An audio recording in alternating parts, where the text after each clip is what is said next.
Former FDA Commissioner David Kessler believes it's time to treat certain foods the way we treat cigarettes, with warning labels, marketing restrictions, and public education campaigns.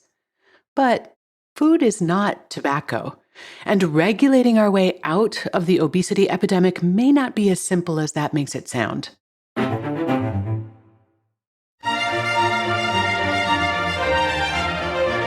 Welcome to the Nutrition Diva podcast, where we take a closer look at nutrition news, research, and trends so that you can feel more confident about what you eat. I'm your host, Monica Reinagel, and if you caught last week's episode, you'll remember that we were talking about the idea of food addiction and whether that's a helpful way to understand compulsive eating behaviors. In that episode, I shared several excerpts from a recent conversation that I had with Dr. David Kessler, the former FDA commissioner and author of the new book, Diet, Drugs, and Dopamine. And in this new book, Kessler argues that the obesity epidemic has been driven in large part by the proliferation of foods that hijack our brain's reward pathways, in much the same way that addictive drugs like nicotine or heroin do. In last week's episode, we looked at the science that supports and challenges the idea of food as an addictive substance. We also explored the pros and cons of using that framework to explain eating behaviors. And today, we're going to pick up where we left off. Because if we do accept this idea that certain foods are engineered to override our natural satiety signals and encourage overconsumption, well, then what? What does that mean for individuals trying to navigate that landscape? And what might it mean for policymakers, regulators, and public health professionals? Dr. Kessler, for one, believes that these ultra-formulated foods should be subject to stronger regulation, marketing restrictions, and public education campaigns. So what might that look like? Kessler suggests that labels should disclose not just the ingredients, but the functional intent of those ingredients. In other words, if something was added to intensify the reward, maybe that should be made clear to the consumer. It might also include front-of-package labeling, using clear icons or warning labels to help consumers quickly identify products that are high in added sugar, sodium, or saturated fat. Another strategy might be to restrict how and where certain foods can be marketed, especially to children. So that might mean limiting ads during children's programming or banning cartoon mascots on packages. And some have proposed placing additional taxes on foods that are high in sugar or low in nutrients or heavily marketed to kids. Now, if all of that sounds a little familiar, there's a good reason for that. In a recent op-ed in the New York Times, Kessler wrote, "These foods have been engineered to manipulate the brain's reward system, and these foods have become the new cigarette, and similarly have resulted in a health catastrophe." Now, you might remember that when he was FDA commissioner, Kessler played a pivotal role in getting nicotine classified as an addictive drug. And that was something that fundamentally changed how tobacco could be marketed and regulated. And now he's calling for a similar reckoning for junk food. And there certainly are some compelling parallels. Just as tobacco companies engineered cigarettes to deliver nicotine in ways that maximized dependence, food manufacturers use sophisticated formulation and marketing strategies to create products that are really hard to stop eating, and many of us are consuming them in amounts that are damaging our health. But this comparison also has some serious limitations. For one thing, food is not optional. Unlike cigarettes, we have to eat. And unlike nicotine, there's really no single molecule that we can point to as the addictive agent. Kessler points to the salt-fat-sugar combination as the culprit, but as Kessler himself admits, that combination can be created just as easily in a home kitchen as in a food lab. In other words, it's not necessarily the industrial processing that makes these foods so irresistible, but That is certainly a big part of what makes them so ubiquitous. In a recent conversation I had with health policy expert Ted Kyle, he observed that the chemical composition of these foods is really just one element of this story. They are also cheap and convenient. They are marketed to us constantly, often in emotionally manipulative ways.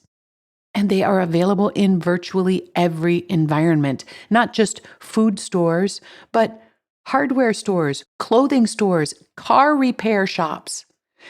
And perhaps most insidiously of all, they are socially normalized. We now eat while we're driving, working, watching TV, sitting through meetings, and while we shop or wait in line. So Ted's point here is that any policy that focuses exclusively on what's in the food without addressing this entire ecosystem that surrounds and supports its overconsumption, that policy is unlikely to succeed. But even if we accept that the labeling and regulation of ultra-formulated foods is just one tine in a multi-pronged approach, there's still another challenge. We would still need to codify exactly which foods we want to target, and that might be harder than we think. Take, for example, the issues that have come up around the NOVA classification system, which groups foods based on how processed they are. And researchers have used this classification system to link diets that are high in ultra-processed foods with an increased risk of chronic disease. And they are building a case for incorporating recommendations to avoid ultra-processed foods into the dietary guidelines for Americans.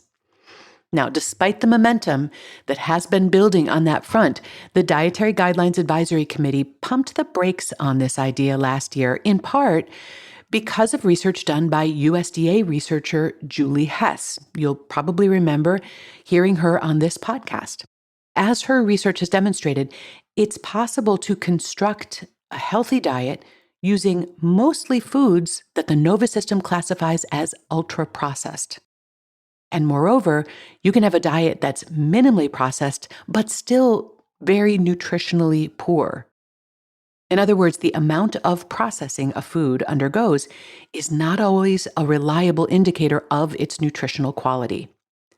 And it was for this reason that I really appreciated Kessler's introduction of this term ultra-formulated as an alternative to ultra-processed, because it's looking not just at the level of processing, but also the purpose of the processing.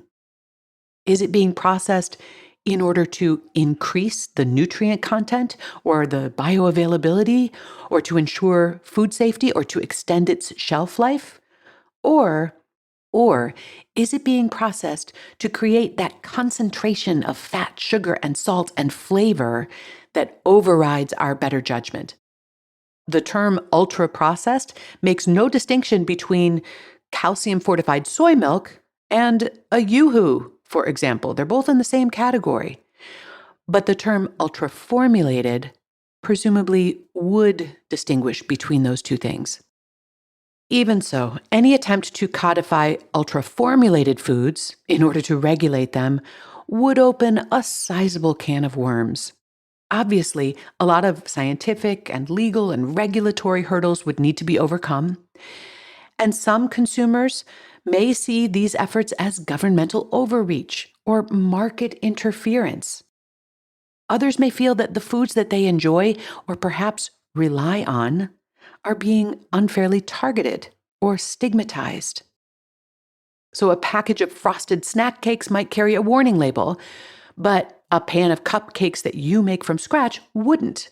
And yet both are likely to trip the same wires in your brain. And you can be sure that as soon as we start drawing lines in the sand about how much sugar, salt, or fat gets you a warning label slapped on your package, manufacturers will start to figure out how to avoid crossing those lines. So where does all of this leave us?